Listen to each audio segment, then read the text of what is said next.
Okay, well, after our last talk from Professor Tom Howard? No, Tom Nowhere. You've learned a few things about the state of higher education today. Our next speaker, like G.K. Chesterton, never got a college degree.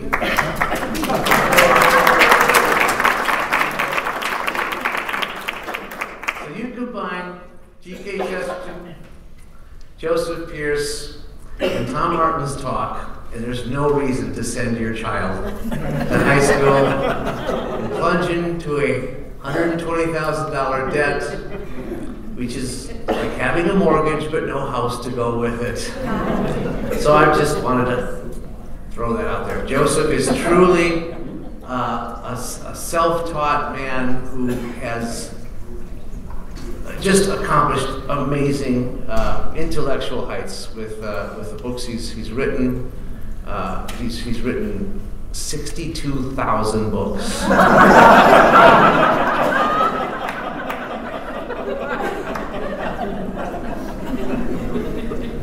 I shouldn't say this, but we both missed the beginning of your talk, Tom, because we had to go to the bathroom, right? But Joseph was in the next stall writing a book.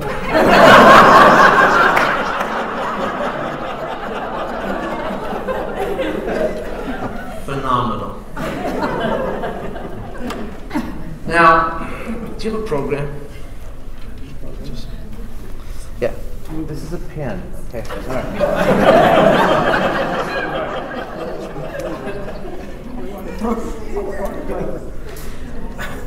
This is on isms, right? If you notice the title of the talk, Chronological, Snobbery, and Progressive Priggishness, there's no isms in it. This is actually a typo. It's a misprint.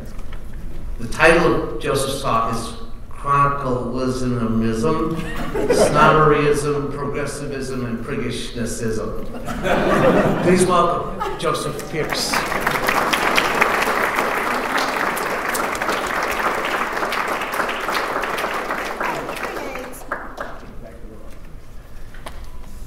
Tom Monahan, not Tom Howard. Tom Monahan. Taller than I am. Hang on. There we go. Tom Monahan, Tom Howard, Tom Nowhere.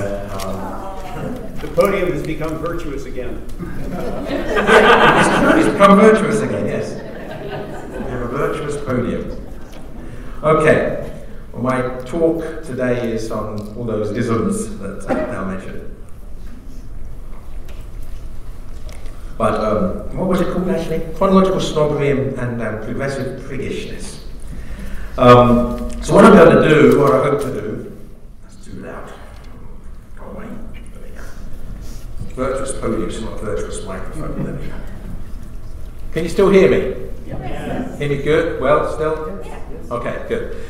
So what I'm going to do basically, or aim to do, is to talk about chronological snobbery and progressive priggishness through the lens of Chesterton. So I'm going to pepper the talk with quotes from Chesterton, and then go off on tangents as appropriate. So I want to begin with this quote from Chesterton. Many have accused people of my way of thinking of being merely hostile to progress, especially in such scientific forms as petrol traffic. Many, but ill acquainted with my habits, seem to suppose that I recorded horror from a motor car and insist on being wheeled about, like Mr. Pickwick, in a wheelbarrow. But that is not at all the part of progress that I find problematical. I have no particular objection to people going about in cars, though I may regret the curious evolution of the human form in America, where wheels have completely taken the place of legs.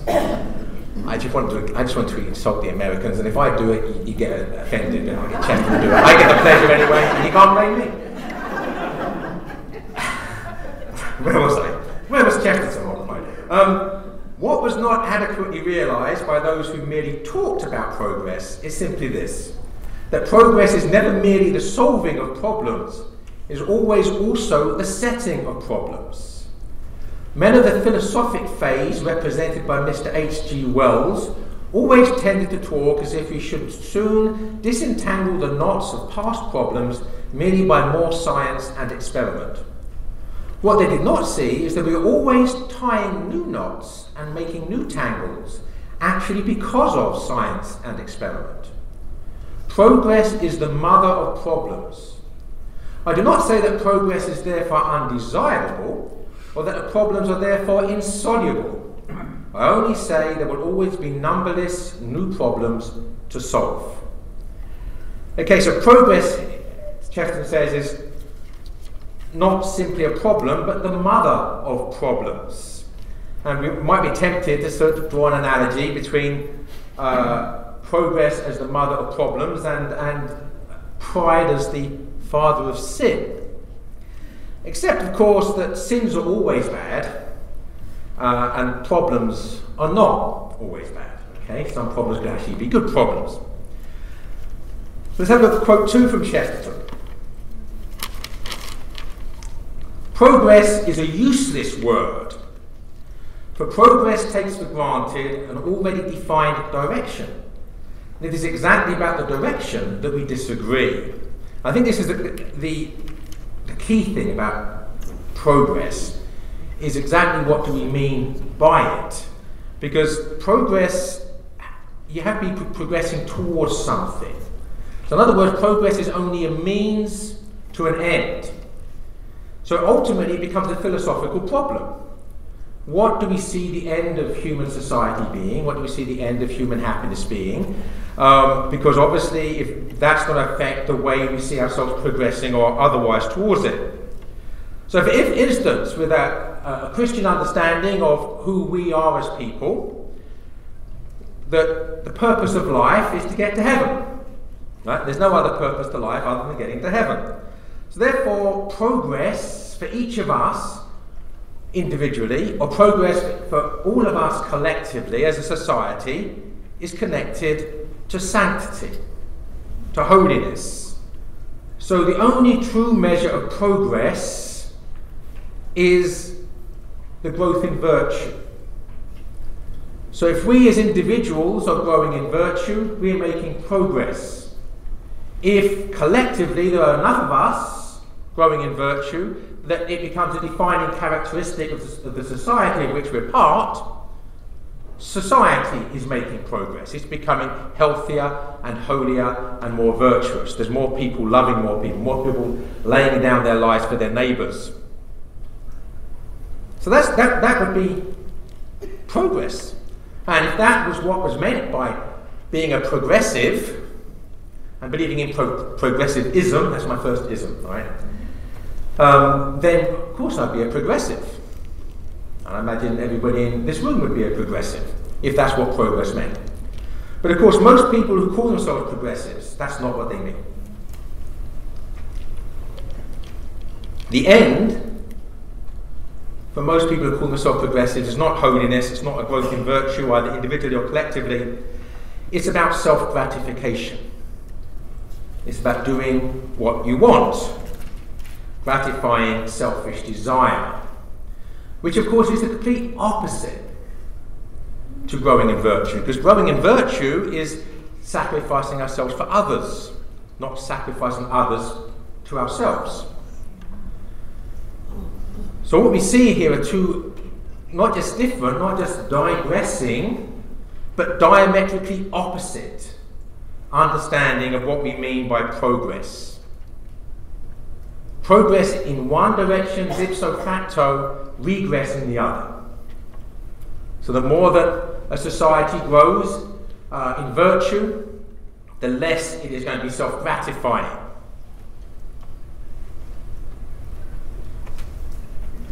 So therefore, progress is only a means to an end.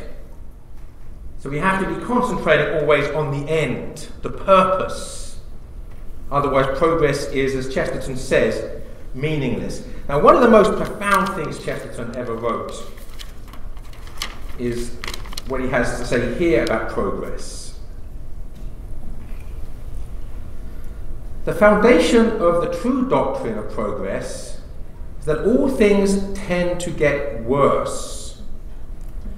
Man must perpetually interfere to resist a natural degeneration. If man does not reform a thing, nature will deform it. He must always be altering the thing, even in order to keep it the same. Well, let's see what that means. It doesn't mean, by the way, that Chesterton's a pessimist. We'll talk about that in a moment. The Chesterton basically uses the example in this context of a gatepost. He said that if you want to preserve the gatepost in your garden, you have to be continually painting it.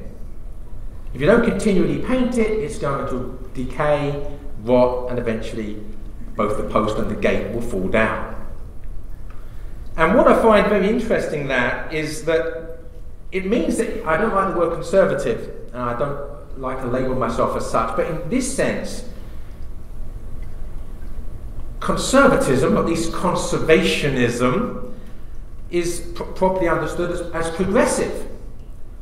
Because if you do nothing with a problem, it gets worse.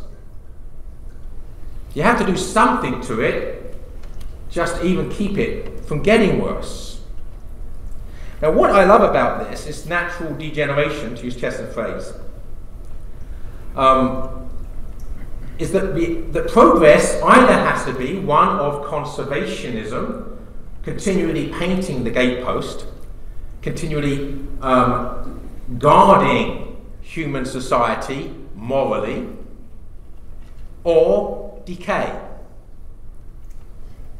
So basically we have to have a moral government that understands what virtue is and is prepared to preserve and protect that morality by law, or we have a society that becomes decadent, that decays.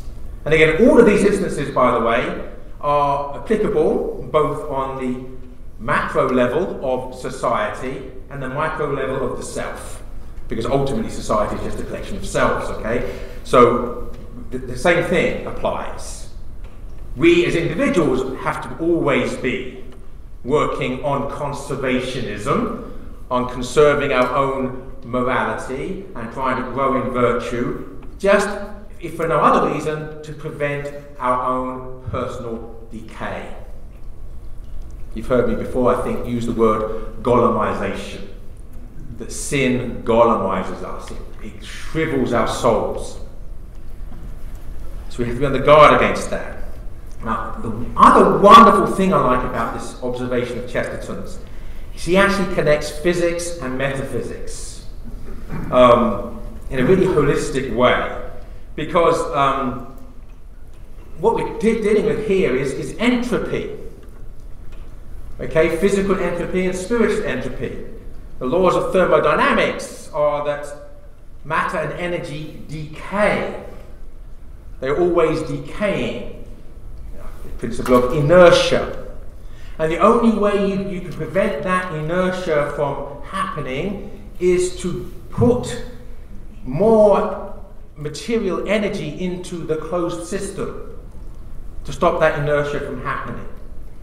If there's nothing coming in from outside, entropy triumphs. Now, spiritual energy is exactly the same thing. Okay, spiritual entropy is what we call sin, our fallenness, our brokenness, that we have a tendency towards concupiscence, towards sin, and that left to ourselves, that spiritual inertia, decay, will set in. The only hope we have is for some spiritual energy to be input from outside the closed system, the self, and that spiritual energy the theologians call grace. In other words, without God, we're doomed.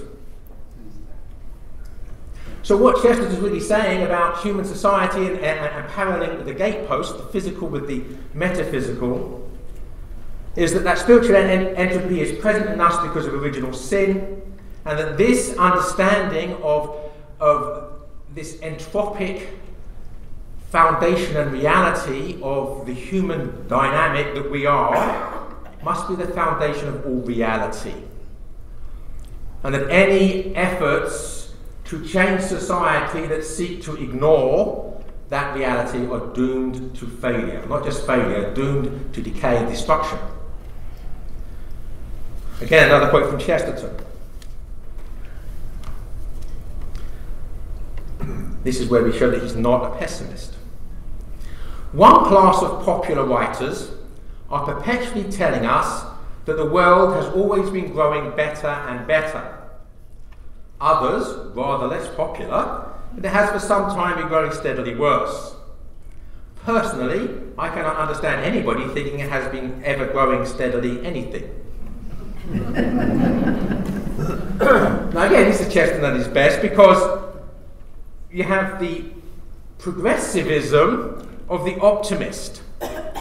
This belief that of the progressives we see all around us these days that believe that human society is progressing, is that it's on an ascent, moving upwards, that the future is going to be better than the present, and the present is better than the past. Things are getting better. There's some sort of mystical, inexorable law of improvement.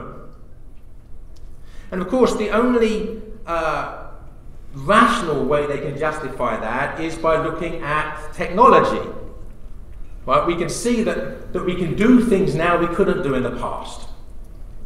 And I think I've said at this conference before, because it's a favourite analogy of mine, that we would look at Plato and Socrates, that Dr. Martin was speaking about in his speech, as being inferior because they don't have the smartphones.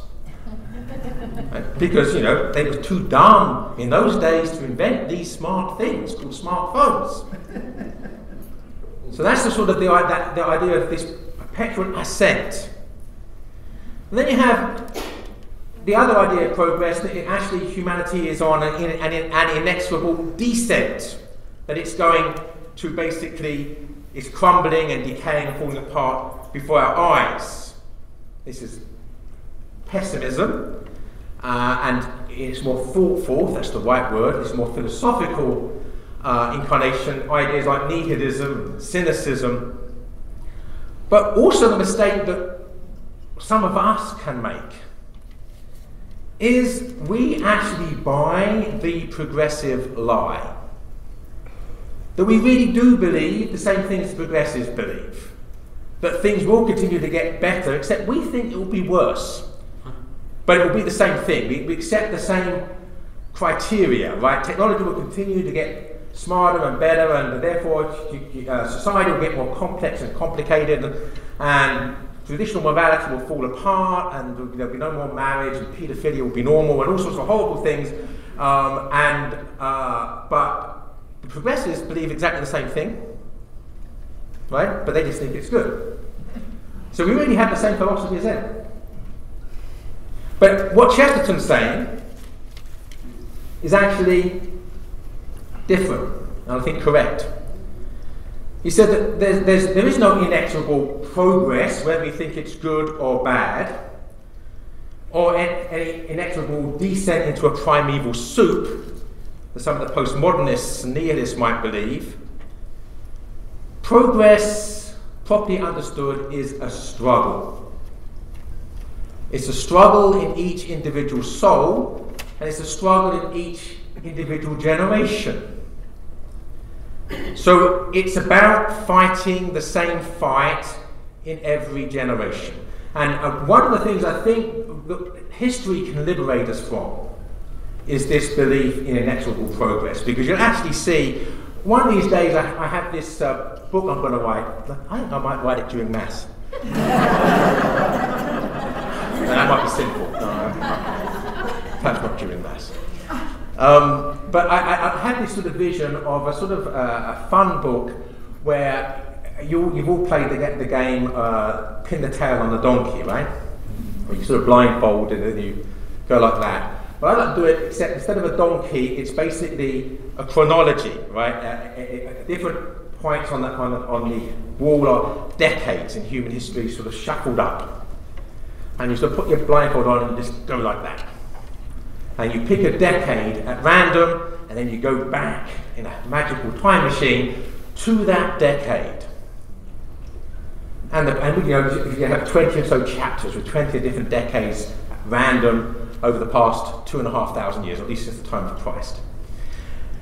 And what you would find is that politicians were corrupt, that the more powerful the church was in the temporal sense, the more corrupt it was, that the saints are always outnumbered by the sinners, that the sinners are always in positions of power, that saints, generally speaking, are put to death, or at least persecuted, or considered mad. Very rarely do they live in a society where they're actually seen as saints by the majority. In other words, what you see is not a progress in one direction, you see a pattern, as in a tapestry, where the same struggle between vice and virtue is being played out in every human soul and every human generation and every human society from the time of the original sin. So this is what Chesterton's saying there. You can't see it perpetually getting better or worse. It's basically, you can't see it particularly changing at all. It's the same human stuff, doing the same human things in every human generation. This, I would say, progress as an ascent is optimism, which is an illusion. Progress as a descent is pessimism, which is an illusion. Progress as a perpetual struggle between good and evil is realism. It's the sort of realism that Tolkien mentions when he says that as a Christian, I see history as the long defeat, with only occasional glimpses of final victory. Now, one thing we need to remember as Christians, of course, is that the final victory. Never forget the final victory. And the final victory, by the way, is not 10,000 years in the future. It's when you die. For each of us. We don't have to worry about the eschatology, the end times, when that's going to be. The end time for us is when we die, which could be tomorrow. So we've got to work today for that final victory tomorrow. Very practical, not problematic. And insofar as we're successful at that, the society of which we're a part will be a better society. It's as simple as that. Part of the judgment at the end, I suspect, is, is the world a better place because you lived? Or is it a worse place because you lived? Do you have a credit account or debit account? Are you in the black or the red? And that's what we need to worry about. So we find ourselves getting desperate because the world is, as the poet C.P. Sassoon said, the world's gone dark with devildom. We need to keep our own end in mind, which is heaven. And remember that the world has always been dark with devildom, since the devil first entered it. So reality, realism, is not in process of becoming. It simply is. Original sin is an integral and integrated part of the cosmos, and as much a part of the cosmos as the laws of thermodynamics. The laws of physics and metaphysics are fixed. And we can't progress beyond who we are. In other words, we can't make a new man, whether it's Adolf Hitler's 1,000-year Reich of his heaven folk, his master race, or whether it's the new men being made now by the Pride movement. What an appropriate name for a movement. Pride. That want to basically reinvent what being human is. Sorry, it's just flying in the face of reality, and you'll fall flat on it. The face of reality.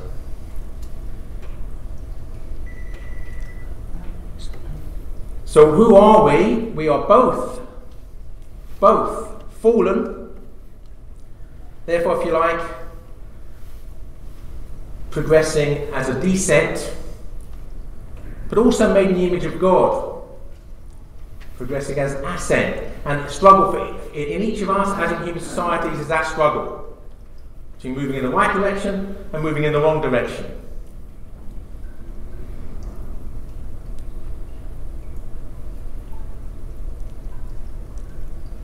Always reminded of the words of Oscar Wilde. It sums this up. Yeah, if you come here every year, I'm sure you've heard me say this because it's a favourite. Well, we'll see, because we're receiving a memory test. I'm going to say the first half and see if any of you can finish it, right? Oscar Wilde. We are all in the gutter. Yes, exactly. Good memories. We are all in the gutter, but some of us are looking at the stars. Okay, back to Chesterton.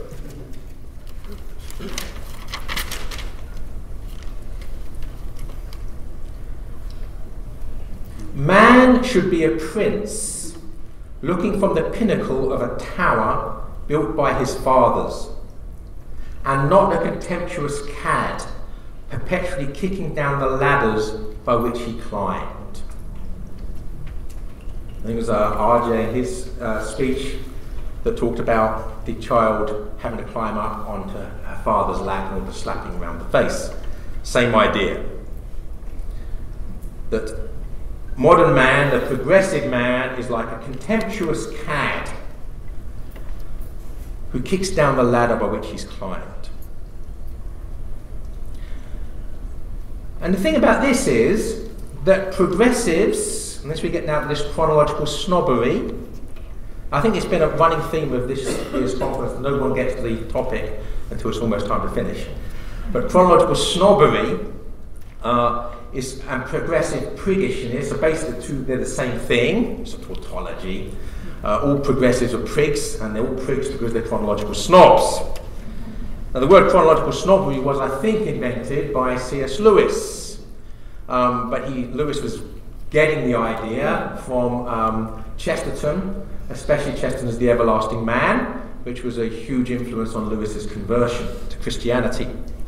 But basically, a chronological snob is that person who sees the past as inferior to him, purely and simply because it is the past. That's why the progressives treat history with contempt. What has the past got to teach me? It's ignorant and savage, primitive.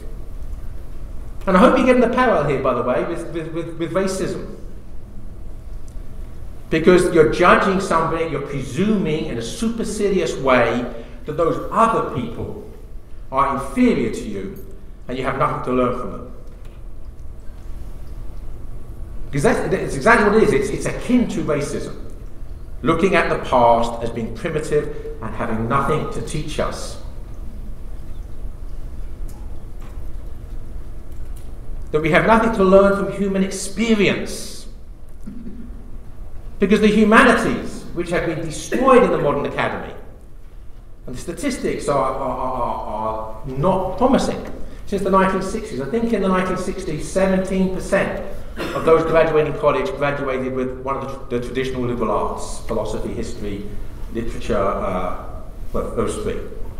Philosophy, history, or English literature. And now I think it's about 5%.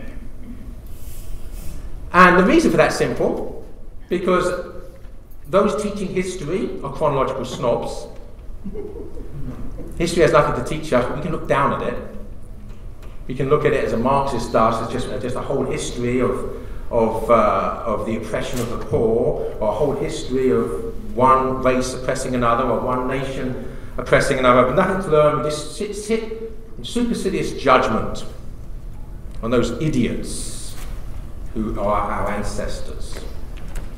In literature, deconstructionism, postmodernism basically teaches that no text, no narrative, nothing indeed at all has any meaning. Everything is ultimately meaningless. But if everything's meaningless, what's the point of studying it? And it's no surprise, by the way, that English literature has nosedived, the number of people taking it, because what's the point if that's what the English professors are teaching us? The humanities mean learning the lessons that humanity teaches. Right? The humanities teach us about humanity, the collective experience of who we are across countless generations, producing beautiful music, beautiful literature, beautiful works of art, beautiful buildings, a great conversation and ideas, the great mistakes made by history, which if we refuse to learn them, we'll just make them over again, which is exactly what we're doing now. It's refusal to learn those lessons because we are a culture of chronological snobs. Progressive prigs, or as Chesterton says, contemptuous cads. Right, move on to the next quote by Chesterton I want to comment upon. We're not on the time here. It's a longer one. Need a drink. I remember when I first read this, years and years ago, I think before I became a Catholic, it blew me away and changed my perception of things. We talk of people living in the past, and it is commonly applied to old people or old-fashioned people. But in fact, we all live in the past, because there is nothing else to live in. To live in the present is like proposing to sit on a pin. It is too minute, it is too slight to support, it is too uncomfortable a posture, and it is of necessity followed immediately by totally different experiences analogous to those of jumping up with a yell. To live in the future is a contradiction in terms. The future is dead, in the perfectly definite sense that it is not alive. It has no nature, no form, no feature, no vaguest character of any kind, except what we choose to project upon it from the past. People talk about the dead past, but the past is not in the least dead, in the sense in which the future is dead. The past can move and excite us. The past can be loved and hated. The past consists largely of lives that can be considered in their completion. That is literally in the fullness of life. But nobody knows anything about any living thing in the future except what he chooses to make up by his own imagination out of what he regrets in the past or what he desires in the present. And they're actually profound words. And I want to just spend a couple of minutes thinking about these.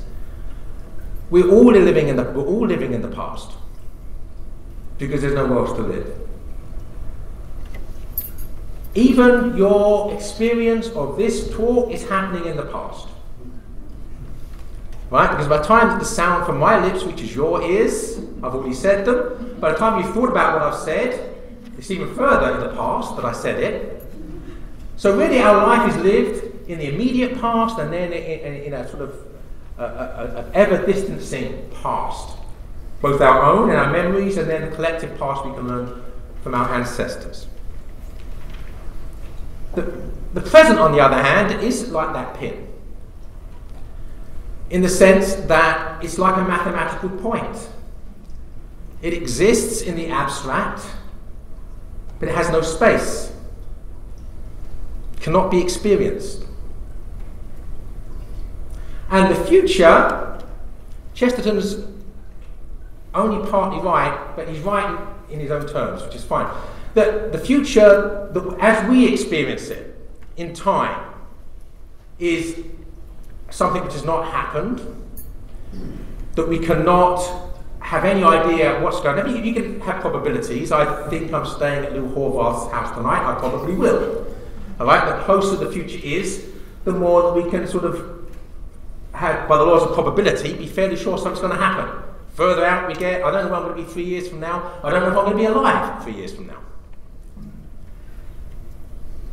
But of course, in a deeper sense of metaphysics, when we talk about God's omnipresence, it means everything is present to God. So there's no future for God, there's no past for God, everything is present. So there is a future, and the future is known to God in his omnipresence. But we don't and can't know it. So for all practical purposes, for finite human beings living in time and space, the future does not exist. Okay. So let's look, just to finish here, I'm okay for time.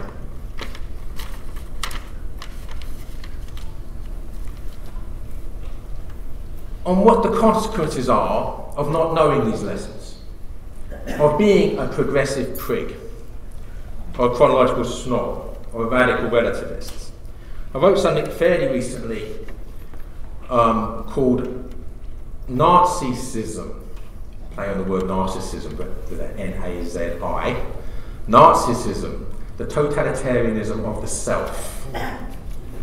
That basically this radical relativism we're living in now has turned us all into our own individualistic Nazis that demand that we will do what we want and will trample anybody who gets in our way, putting our jack boots on.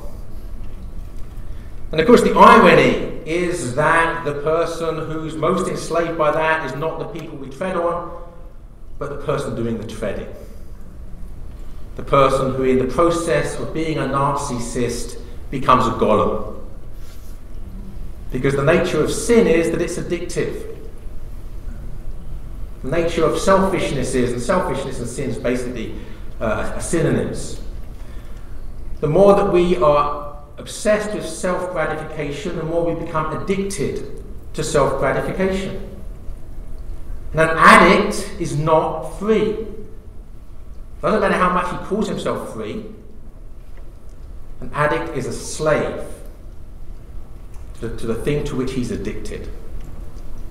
So the totalitarianism of the self, the most tyrannical, is on the person themselves. And as for chronological snobbery and progressive priggishness, I wrote an article a few months back. I sometimes get inspired by car bumper stickers.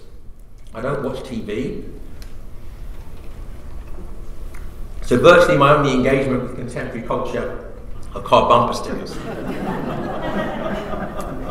And my wife and I and the children were in the car coming out of the car park at Whole Foods a few months back, waiting at a traffic light, and there's a car just in front of us and a bumper sticker at the back, really designed so it's going to be in our face, whoever's behind them.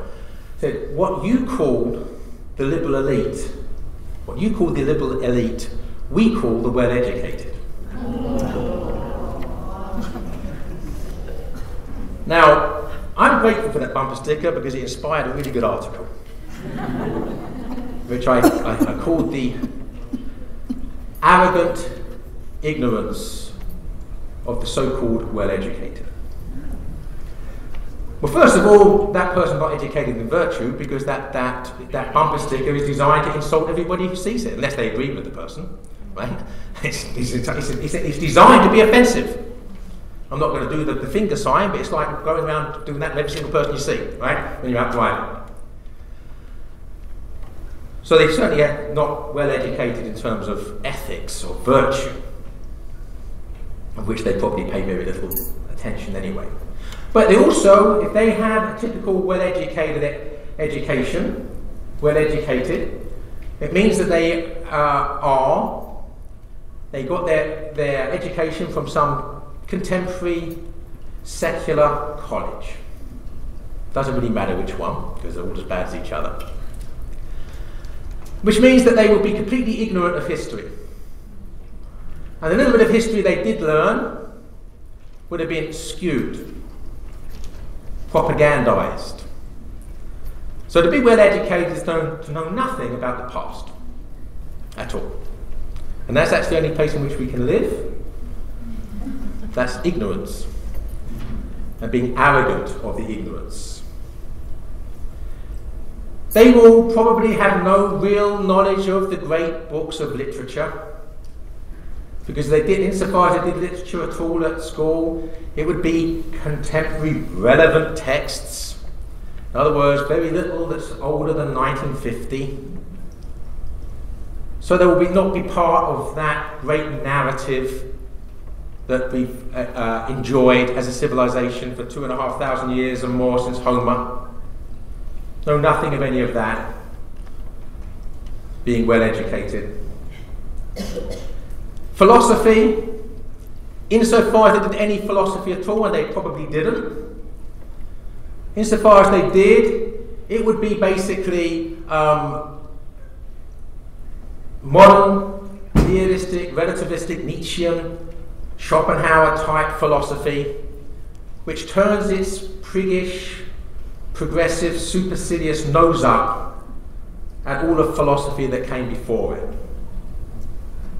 You know, it's been said, and I'm not a philosopher, Dr. Martin is, it's been said that all of philosophy is merely footnotes on Plato. And that seems to make sense to me. Even if some of the footnotes by Thomas Aquinas are very long and very worth reading. But modern philosophy now seems to be the opposite. It's the latest philosophy of the last 150 years, and all other philosophy from Plato onwards are footnotes to it. Which again is turning things upside down. Such is the arrogance and ignorance of the well-educated. And as for theology, of course, they would have no knowledge whatsoever of theology. All they would know, in knowing nothing, is that God doesn't exist, or if it does exist, it's some nebulous spirit that doesn't really worry about us. Or possibly, if they're a touch of Buddhism is always good. Goes a long way with your hipster friends. But no knowledge whatsoever of the great heritage of theology. So, what we call the liberal elite is what they call the well-educated. And their education is, quite frankly, pathetic. Now, I do actually mean pathetic in the Greek word, pathos, pitiful. Now, I don't mean pitiful in contemptuous, but pitiful is that we should pity them. Because they have that arrogance because of their ignorance. And really, you know, they have that arrogance because of that ignorance, because of the ignorance of the education they were given. They're the product of a trash heap education. So I'm going to finish one more quote from Chesterton and then just read a final paragraph of my own to conclude.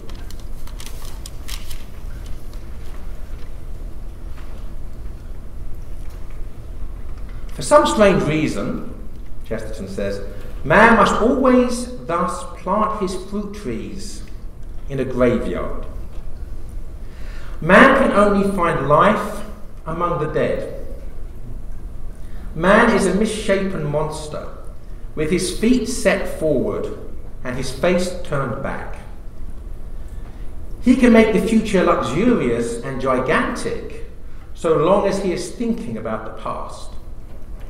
When he tries to think about the future itself, his mind diminishes to a pinpoint with imbecility, which some call nirvana, and I would also add some call progress. Tomorrow is the Gorgon. A man must only see it mirrored in the shining shield of yesterday. If he sees it directly, he is turned to stone. This has been the fate of all those who have really seen fate and futurity as clear and inevitable. Which is Chesterton's way of saying that the person who put that bumper sticker on their car has the brain the size of a pinpoint. So I'd like to end with a short definition of a true meaning of progress. In the final analysis, human progress, whether it be the progression of an individual or the progression of human society, cannot be disengaged from that which is authentically human. In other words, we have to ask who man is before we can ascertain whether he is progressing. Man is either homo viator, man on a journey, whose essential purpose is to love and serve God in this world so that he might be with him eternally in the next, or else he is homo superbus, proud man, whose essential purpose is to love and serve himself.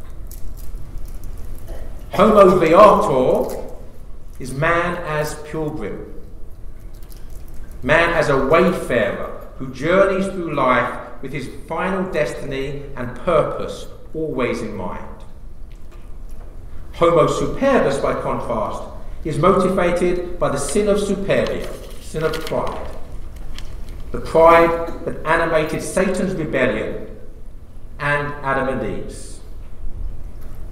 There is no better presentation of Homo superbus than the character of Polonius in Hamlet, who concludes his disastrous advice to his son with the words, "This above all, to thine own self be true." If man is Homo superbus, whose only purpose is to be true to himself, whatever that means, as opposed to being true to the truth beyond himself, we have nothing to expect in the future but a libertine free-for-all that leads to the free fall of society into the abyss it has prepared for itself. If, on the other hand, man is homo viator, we can measure true progress in terms of growth in virtue. All growth in virtue in individuals or in cultures is true progress. All absence of such growth is the absence of progress. It's as simple as that, even though, as with all simple things, it's much easier said than done. Yet, however difficult the simple path may be, we can at least embark upon our true progress on this path of virtue with courageous enthusiasm. As Chesterton remarked, being progressive simply means you're prepared to go with great energy and excitement in the direction you want to go.